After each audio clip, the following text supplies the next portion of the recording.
Bismillahirrahmanirrahim. Assalamualaikum warahmatullahi wabarakatuh. Selamat pagi teman-teman, dan selamat pagi juga kepada Ibu Irma Rumaya Syurfa Munif, Sarjana Pendidikan. Semoga kita semua selalu dalam keadaan sehat walafiat. Amin.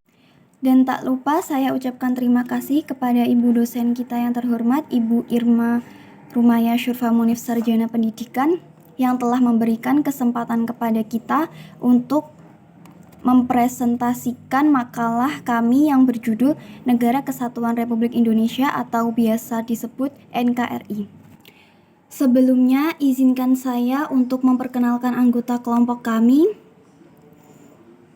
Maulida Afifah Afra Umatullah selaku saya sendiri, Kansama Wartika Hilman, Dian Ayu Solihah. NKRI. A. Pengertian Negara Kesatuan Republik Indonesia. Secara etimologi, istilah negara muncul dari terjemahan bahasa asing Staat, Belanda Jerman, dan State, Inggris. Kata Staat atau State berasal dari bahasa Latin, yaitu status atau statuni yang berarti menempatkan dalam keadaan berdiri, membuat diri, dan menempatkan. Kata status juga dapat diartikan sebagai suatu keadaan yang menunjukkan sifat atau keadaan tegak dan tetap.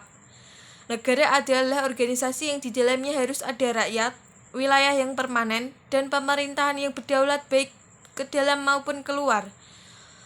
Dalam konteks organisasi kekuasaan, di dalam negara terdapat suatu mekanisme atau tata hubungan kerja yang mengatur suatu kelompok manusia rakyat agar berbuat atau bersikap sesuai dengan kehendak negara, agar negara dapat mengatur rakyatnya.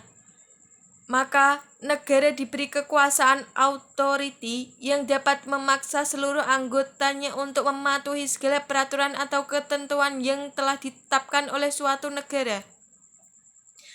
NKRI, Negara Kesatuan Republik Indonesia adalah negara kesatuan berbentuk republik dengan sistem desentralisasi, di mana pemerintah daerah menjalankan otonomi seluas-luasnya di luar bidang pemerintahan yang oleh undang-undang ditentukan sebagai urusan pemerintah pusat.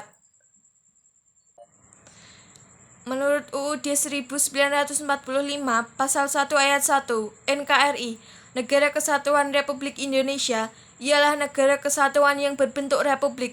Ketentuan ini dijelaskan dalam Pasal 18 UUD 1945 Ayat 1 yang menyatakan bahwa Negara Kesatuan Republik Indonesia dibagi atas daerah-daerah provinsi dan daerah provinsi itu dibagi atas kota dan kabupaten yang tiap-tiap kota, kabupaten, dan provinsi itu mempunyai pemerintahan daerah yang diatur dengan undang-undang. B. Proses terjadinya Negara Kesatuan Republik Indonesia. Perjuangan pergerakan kemerdekaan Indonesia, terjadinya negara merupakan suatu proses yang tidak hanya diambil dari proses proklamasi, tetapi dari perjuangan bangsa Indonesia yang menuntut kemerdekaan, sehingga berbentuk ideologi, ide-ide dasar yang dicita-citakan. 2. Proklamasi. Sebagai pintu gerbang kemerdekaan setelah melalui perjuangan yang panjang, akhirnya terbentuklah negara Indonesia. Proklamasi kemerdekaan Indonesia pada tanggal 17 Agustus 1945 mengantarkan bangsa Indonesia ke depan pintu gerbang kemerdekaan. Dengan negara yang berdaulat, lepas dari cengkraman penjajah, bangsa Indonesia dapat meraih cita-citanya dan meningkatkan taraf hidupnya. 3. Terjadinya Negara Kesatuan Republik Indonesia. Negara Kesatuan Republik Indonesia terbentuk melalui proses dan tahapan yang panjang. Negara Kesatuan Republik Indonesia terbentuk karena beberapa faktor, yaitu 1. Adanya persamaan nasib, yaitu penderitaan bersama di bawah penjajah bangsa asing selama kurang lebih 350 tahun. 2. Adanya keinginan bersama untuk merdeka dan melepaskan diri dari belenggu penjajahan. 3. Adanya kesatuan tempat tinggal, yaitu wilayah Nusantara yang terbentang dari Sabang sampai Merauke. 4. Adanya cita-cita bersama untuk mencapai kemakmuran dan keadilan sebagai suatu bangsa. Beberapa fungsi mutlak dari setiap negara adalah sebagai berikut. 1. Melaksanakan penertiban. 2. Mengusahakan kesejahteraan dan kemakmuran rakyat. 3. Pertahanan. 4. Menegakkan keadilan. Baik, terima kasih kepada Kansa Mawartika Hilman atas presentasinya tadi. Kemudian presentasi dilanjutkan oleh Dian Ayu Solihah. Saya akan melanjutkan presentasi Negara Kesatuan Republik Indonesia. C. Tujuan Negara Kesatuan Republik Indonesia. Tujuan Negara Kesatuan Republik Indonesia tertuang dalam Undang-Undang Dasar 1945 Alinea keempat yang berbunyi, kemudian daripada itu, untuk membentuk suatu pemerintah negara Indonesia yang melindungi segenap bangsa Indonesia dan seluruh tumpah darah Indonesia, dan untuk memajukan kesejahteraan umum, mencerdaskan kehidupan bangsa, dan ikut melaksanakan ketertiban dunia yang berdasarkan kemerdekaan, perdamaian abadi, dan keadilan sosial. Maka disusunlah kemerdekaan kebangsaan Indonesia itu dalam suatu Undang-Undang Dasar Negara Indonesia yang terbentuk dalam suatu susunan negara Republik Indonesia yang berkedaulatan rakyat dengan berdasar kepada ketuhanan yang Maha Esa, kemanusiaan yang adil dan beradab, persatuan Indonesia, dan kerakyatan yang dipimpin oleh hikmat kebijaksanaan dalam permusyawaratan atau perwakilan, serta dengan mewujudkan suatu keadilan sosial bagi seluruh rakyat Indonesia. Sebagaimana yang tertuang dalam Undang-Undang Dasar 1945, Alinea keempat tersebut dapat diketahui bahwa tujuan Negara Kesatuan Republik Indonesia adalah 1. Melindungi segenap bangsa Indonesia dan seluruh tumpah darah Indonesia. 2. Memajukan kesejahteraan umum. 3. Mencerdaskan kehidupan bangsa. 4.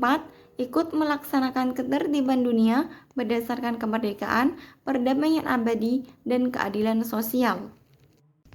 D. Sikap dan perilaku untuk mempertahankan Negara Kesatuan Republik Indonesia. 1. Menjaga wilayah dan kekayaan tanah air Indonesia, artinya menjaga seluruh kekayaan alam yang terkandung di dalamnya. 2. Menciptakan ketahanan nasional, artinya setiap warga negara menjaga keutuhan, kedaulatan negara, dan mempererat persatuan bangsa. 3. Menghormati perbedaan suku, budaya, agama, dan warna kulit. Perbedaan yang ada akan menjadi indah jika terjadi kerukunan, bahkan menjadi sebuah kebanggaan karena merupakan salah satu kekayaan bangsa. 4. Mempertahankan kesamaan dan kebersamaan, yaitu kesamaan memiliki bangsa, bahasa persatuan, dan tanah air Indonesia, serta memiliki Pancasila, Undang-Undang Dasar 1945, dan Sang Saka Merah Putih. Kebersamaan dapat diwujudkan dalam bentuk mengamalkan nilai-nilai Pancasila dan Undang-Undang Dasar 1945. 5. Memiliki semangat persatuan yang berwawasan Nusantara, yaitu semangat mewujudkan persatuan dan kesatuan di segenap aspek kehidupan sosial, baik alamiah maupun aspek sosial yang menyangkut kehidupan bermasyarakat. Selain hal-hal di atas, kita sebagai warga negara Indonesia harus bangga karena dengan adat istiadat yang berbeda, persatuan dan kesatuan masih tetap terjaga. Jadi, upaya yang dilakukan bagi keutuhan Negara Kesatuan Republik Indonesia adalah kita harus memahami dan mengamalkan semboyan Bhinneka Tunggal Ika yang terdapat dalam pita yang digenggam oleh burung Garuda Pancasila. Semboyan Bhinneka Tunggal Ika mengharuskan kita mengakui bahwa bangsa Indonesia merupakan bangsa yang terdiri dari berbagai suku, bangsa, agama, dan adat kebiasaan yang majemuk. Hal ini mewajibkan kita bersatu sebagai bangsa Indonesia. Kesimpulan dari presentasi kami tadi, Negara Kesatuan Republik Indonesia atau NKRI merupakan negara yang dikenal sebagai Nusantara, yang artinya negara kepulauan yang terdiri dari ribuan pulau yang terbentang dari Sabang sampai Merauke dan didiami oleh ratusan juta penduduk.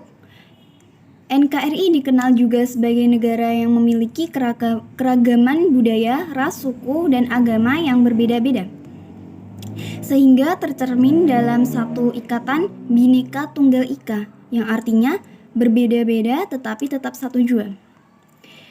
Tujuan NKRI atau Negara Kesatuan Republik Indonesia tertuang dalam Undang-Undang Dasar 1945 alinea keempat yang berbunyi, kemudian daripada itu, untuk membentuk suatu pemerintah negara Indonesia yang melindungi segenap bangsa Indonesia dan seluruh tumpah darah Indonesia, dan untuk memajukan kesejahteraan umum, mencerdaskan kehidupan bangsa, dan ikut melaksanakan ketertiban dunia yang berdasarkan kemerdekaan, perdamaian abadi, dan keadilan sosial. Maka disusunlah kemerdekaan kebangsaan Indonesia itu dalam suatu Undang-Undang Dasar Negara Indonesia yang terbentuk dalam suatu susunan negara Republik Indonesia yang berkedaulatan rakyat dengan berdasar kepada ketuhanan yang Maha Esa, kemanusiaan yang adil dan beradab, persatuan Indonesia, dan kerakyatan yang dipimpin oleh hikmat kebijaksanaan dalam permusyawaratan atau perwakilan, serta dengan mewujudkan suatu keadilan sosial bagi seluruh rakyat Indonesia. Sekian presentasi dari kami. Terima kasih telah mengikuti dan mendengarkan presentasi tadi dengan tenang. Semoga presentasi ini dapat menambah wawasan Anda tentang NKRI. Dan apabila ada tutur kata yang kurang berkenan dari kami, mohon dimaafkan. Jika ada pertanyaan terkait materi ini, bisa kita diskusikan bersama-sama dalam forum. Sekian, terima kasih. Wassalamualaikum warahmatullahi wabarakatuh.